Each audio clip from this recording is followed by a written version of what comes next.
Bonjour à tous et j'espère que vous allez bien. Dans cette vidéo, je vais vous présenter différents outils qui vont vous permettre de tasser vos carreaux de carrelage suivant leur dimension sur votre mortier-colle et sur votre chape lors de la pose de carrelage. Alors il existe différents types de maillets suivant la taille des carreaux de carrelage que vous aurez à utiliser. J'utilise également 3 tailles de maillets. Alors vous avez un premier maillet qui est un maillet en caoutchouc, hein, c'est de toute façon que des maillets en caoutchouc. Celui-ci fait un diamètre de 60 mm sur une longueur de 310, c'est le plus gros. Alors il va vous permettre de tasser à l'aide d'une batte. Alors ça c'est ce qui est appliqué sur le carreau de carrelage. Il ne faut jamais taper avec un maillet sur un carreau de carrelage, hein. Bien évidemment il faut utiliser ce type d'outil pour pouvoir appliquer une pression homogène sur votre carreau de carrelage. Alors les autres maillets en caoutchouc sont de diamètres différents. Celui-ci a un diamètre de 53 et celui-ci a un diamètre de 44. Donc il y a vraiment les trois tailles que vous avez le plus besoin. Voilà comment ça se présente. Lorsque vous posez vos carreaux de carrelage sur le sol, vous devez, alors je vais me mettre à un endroit où vous allez pouvoir voir, voilà. Lorsque vous posez vos carreaux de carrelage, le mortier-colle étant frais, les joints ne sont pas encore faits, vous prenez un maillet. Alors le plus adéquat pour ce type de carreau c'est du 30 par 30, il me semble. Je vais vous dire ça de suite. Alors effectivement c'est des carreaux de 33. Des carreaux de 33 par 33. Alors moi je préconise plutôt d'utiliser un maillet qui est fait une dimension de 44.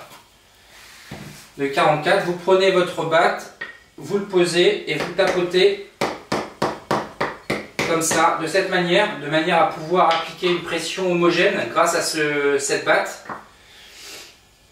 En bois et avec une matière caoutchoutée, hein, bien sûr en dessous pour pouvoir préserver vos carreaux de carrelage.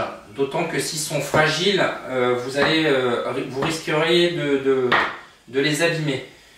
Et ensuite, vous tapotez de cette manière pour placer vos carreaux de carrelage avant d'attendre le séchage et de réaliser vos joints. Les croisillons étant posés, on pose sa batte et on tapote.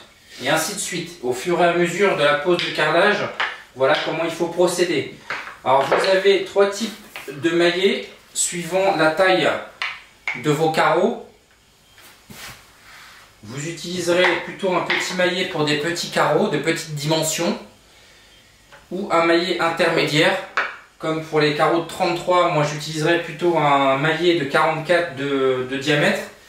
Et pour les grands carreaux, les carreaux qui font 1 mètre de long, 90 1 mètre, j'utiliserai plutôt un maillet qui fait 60 de diamètre. Ça c'est pour les petits maillets qu'éventuellement vous auriez à utiliser pour poser le carrelage des carreaux sur des surfaces verticales. Vous pouvez prendre un petit maillet de... Alors celui-ci, je vous avais dit qu'il faisait 44. Ça va très très bien, hein, pour utiliser ce genre de maillet. Soit dans une salle de bain, soit dans une cuisine où vous auriez à faire des crédences ou autres. Ces outils-là sont donc à utiliser avec des croisillons autoporteurs que je vous avais présenté dans une précédente vidéo. J'utilise moi des croisillons de la marque Megix qui permettent de mettre à niveau vos carreaux de carrelage très facilement avec des solutions qui seront soit réutilisables soit à usage unique en adéquation avec ce type d'outils, hein, des maillets en caoutchouc et une batte avec une surface caoutchoutée également. J'espère que cette petite vidéo vous aura intéressé, vous aura plu, vous aura appris certaines choses. Si c'est le cas, lâchez un pouce en l'air, n'hésitez pas à vous abonner à ma chaîne YouTube, à mon Instagram et à ma page Facebook.